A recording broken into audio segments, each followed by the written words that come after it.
শেষ পর্যন্ত দুই অফিসার, একজন আইপিএস অফিসার সি সুধাকর এবং একজন জেলা শাসক যার নাম মনীশ মিশ্র দার্জিলিংয়ের, তাদের দুজনকে প্রোটোকল সংক্রান্ত ব্যাপারে কেন্দ্রীয় সরকারের তরফ থেকে ডেপুটেশনে চেয়ে পাঠালো দিল্লি।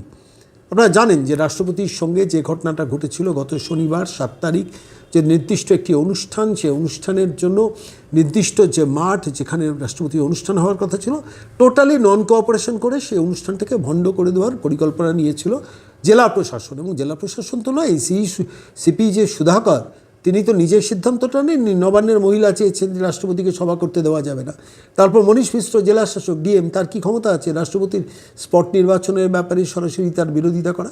আসলে নবান্ন থেকে বসে বসে মহিলা এই কাজগুলো করেন, যে রাষ্ট্রপতি যাচ্ছেন, সাঁওতালদের নিয়ে কথা বলবেন, ওবিসি এসসি এসটি কমিউনিটি নিয়ে কথা বলবেন, আমার রাজত্ব পশ্চিমবঙ্গ, কেন রাষ্ট্রপতি এসে তাদের সঙ্গে সভা করবেন? মানে এই যে ফিউডাল বা জমিদার তান্ত্রিক যে মানসিকতা, সেই মানসিকতার ফল হচ্ছে রাষ্ট্রপতি অত্যন্ত দ্রৌপদী মুর্মু ক্ষুব্ধ হয়েছিলেন এবং তিনি প্রকাশ্যে কিছু কথা বলেছেন, তার যন্ত্রণার কথা অত্যন্ত মার্জিতভাবে প্রকাশ করে গিয়েছেন। সারা ভারতবর্ষে তার নিন্দিত হয়েছিল মমতা প্রশাসনের এই ভূমিকা। তারপর যা হয়, কেন্দ্রীয় স্বরাষ্ট্র সচিব তিনি লিখে পাঠান রাজ্যের মুখ্য সচিবকে, সমস্ত ঘটনার ডিটেলসটা দিন এবং সেই রিপোর্ট যায়। তার প্রেক্ষিতে দাঁড়িয়ে আজকে যখন আপনাদের কাছে এই প্রতিবেদন পেশ করছি, শুক্রবার 13 তারিখ রাজ্যের কাছে এসে পৌঁছলো সেই চিঠি যে ছেড়ে দিতে হবে সিপি সুধাকরকে, ছেড়ে দিতে হবে জেলা শাসক মনীশ মিশ্রকে। কেন্দ্রীয় ক্যাডারে তারা সার্ভিস করে, দিল্লিতে তাদের ডেপুটেশনে দিয়ে দিতে হবে। এখন প্রশ্নটা হচ্ছে রাজ্য সরকার দেবে না। এবার রাজ্য সরকারের অতীত অভিজ্ঞতাও বলছে দেবে না। 2020 সালে যখন জেপি নাড্ডার কনভয় আক্রান্ত হয়েছিল, আপনাদের মনে আছে, এবং সেই ঘটনার প্রেক্ষিতে 3 জন police officer, SP IPS officer, একজন তৎকালীন এসপি ভোলানাথ পাণ্ডে দক্ষিণ 24 পরগনার, ডিআইজি প্রবীণ ত্রিপাঠী যিনি এখন ব্যারাকপুরের পুলিশ কমিশনার হিসেবে আছেন, এবং আইজি রাজীব মিশ্র, এই 3 জনকে কেন্দ্রীয় সরকারের তরফ থেকে সরাসরি চেয়ে পাঠানো হয়েছিল দিল্লিতে। রাজ্য সরকার যথারীতি তাদের দেয়নি। কেন্দ্রীয় সরকার 2021-এর নির্বাচন মিটে যাওয়ার পর সেই চেয়ে পাঠানোর চিঠিটাকে উইথড্র করে নেয়।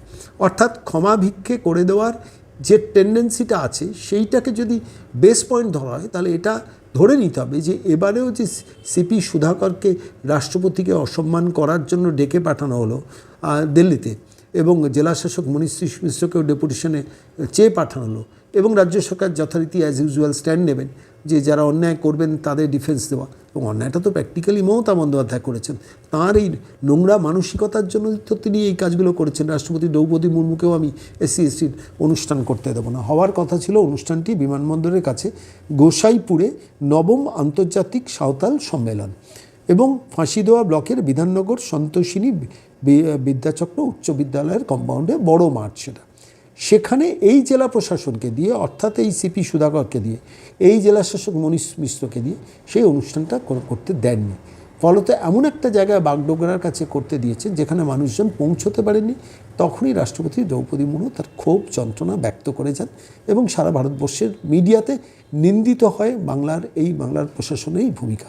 এরই প্রেক্ষিতে তো স্বরাষ্ট্র সচিব চেয়ে পাঠিয়েছিলেন কি ঘটনা ঘটেছে আমাদের জানান, এবং তারই প্রেক্ষিতে আজকে যখন এই চিঠিটা এসে পৌঁছলো, আমার একটা খুব স্ট্যান্ড পয়েন্ট পরিষ্কার মনে হয় যে দিল্লি যখন ডেপুটেশনে চেয়ে পাঠিয়েছে, রাজ্য যখন আলটিমেটলি দেবে না, তারপরে এই 2026-এর নির্বাচনের পর সেই চিঠি উইথড্রল হয়ে যাবে। তো এই ছেলে খেলা করে লাভ কি? চাইলেন কেন তাহলে? আমি দিল্লির সরকারকে বলছি, তাহলে সিপি সুধাকরকে দিল্লিতে চেয়ে পাঠালেন কেন? মনীশ মিশ্রকে চেয়ে পাঠালেন কেন? যদি ব্যবস্থা না নিতে পারেন কেন্দ্রীয় ক্যাডারের সার্ভিস তারা, রাজ্য সরকার যদি না ছাড়ে, তার বিরুদ্ধেও কিন্তু কেন্দ্রীয় ডিওপিটি ডিপার্টমেন্টের এমন কিছু সিস্টেম আছে যাতে ব্যবস্থা নিতে পারে। কিন্তু কেন্দ্র যদি ব্যবস্থা না নেয়, তাহলে পরবর্তীকালে যেমনভাবে জেপি নাড্ডার কনভয় আক্রান্ত হওয়ার পর ভোলানাথ পাণ্ডে, প্রবীণ ত্রিপাঠী, রাজীব মিশ্রকে ডেকে পাঠিয়ে ক্ষমাভিক্ষা করে দেওয়া হয়েছে, এখানেও এই সিপি সুধাকর মনীশ মিশ্র ভেবে নেবেন যে ও ঠিক আছে, 2 দিন বাদে তো চিঠি উইথড্রন হয়ে যাবে। আমি যে এই ছেলে খেলা করার কোনো দরকার ছিল না। যদি ডেকেছেন, এবার কিন্তু অ্যাক্ট করতে হবে।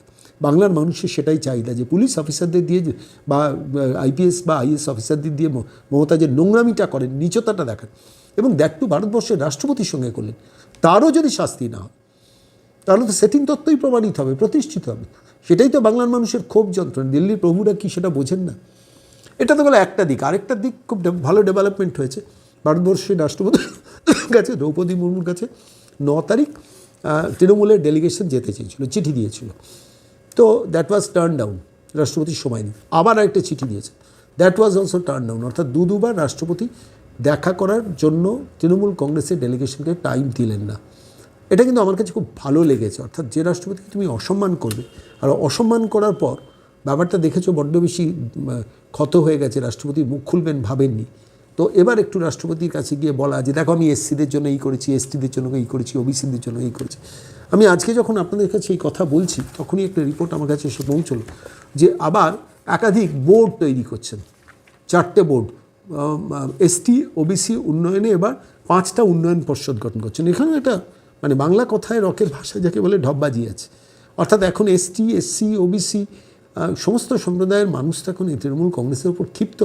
তার উপর রাষ্ট্রপতি সেই সভাতে এই অসম্মানিত হওয়ার পর আরও একটা মেসেজ গেছেন। ফলত স্বাভাবিকভাবে তার ইম্প্যাক্টে আবার 5টা বোর্ড তৈরি করলেন, যে বোর্ডে কোনো ইম্প্যাক্ট নেই কিন্তু লোককে দেখাবেন। আমি এই প্রেক্ষিতে দাঁড়িয়ে শুধু আমি আপনাদের কাছে বলবো যে কেন্দ্রীয় সরকারের কাছে বলবো যে কেন্দ্রীয় সরকার সিপি সুধাকরকে ডেকে পাঠিয়েছেন, মনীষ মিশ্রকে ডেকে পাঠিয়েছেন এবং দে হ্যাভ টু গো। রাজ্য সরকার যেতে দেবে না সেটাও কথা। এবার তারপর অ্যাডমিনিস্ট্রেটিভ ব্যবস্থা কী নেওয়া যায়, আলাপনের ব্যাপারে তো কিছু ব্যবস্থা নিয়ে গিয়েছিল, রিটায়ারমেন্টের বেনিফিটটা আটকে দিয়ে। এদের ক্ষেত্রে কি কোনো ব্যবস্থা নেওয়া যায় না? নিশ্চিতভাবে ব্যবস্থা নেওয়া যায়। কী ব্যবস্থা নেওয়া যায় সেটা নিয়ে আপনাদের কাছে প্রতিবেদন তৈরি করব। কিন্তু কেন্দ্রীয় সরকারকে বলছি, ডেকেছেন যখন টানতে হবে, নো মার্সি। অনেক মায়াদয়া দেখিয়ে ভোলানাথ পাণ্ডে, প্রবীণ ত্রিপাঠী, রাজীব মিশ্রকে অনেক মায়াদয়া দেখিয়েছেন। বেশি মায়াদয়া দেখালে না আবার এই ঘটনা ঘটবে। প্রধানমন্ত্রী অসম্মানিত হয়েছিলেন আলাপন দ্বারা, জেপি নাড্ডা কেন্দ্রীয় স্বাস্থ্যমন্ত্রী অসম্মানিত হয়েছিলেন ভোলানাথ পাণ্ডে, প্রবীণ ত্রিপাঠী, রাজীব মিশ্র দ্বারা। এবার ভারতবর্ষের রাষ্ট্রপতি অসম্মানিত হলেন এই সিপি সুধাকর আর ডিএম মনীষ মিশ্রর জন্য। তার তো চলতেই থাকবে, কন্টিনিউ করবে যদি প্রভুরা ব্যবস্থা না নেন। Ultimately you have to reach the end, যেটা দিল্লির প্রভুরা কেন বা কী কারণে শেষ পর্যন্ত বোঝেন না আমি জানি না। নজর থাকবে এদিকে, আপনাদের নজর থাকবে প্রতিদিন বিকেলবেলা বাংলার মনে।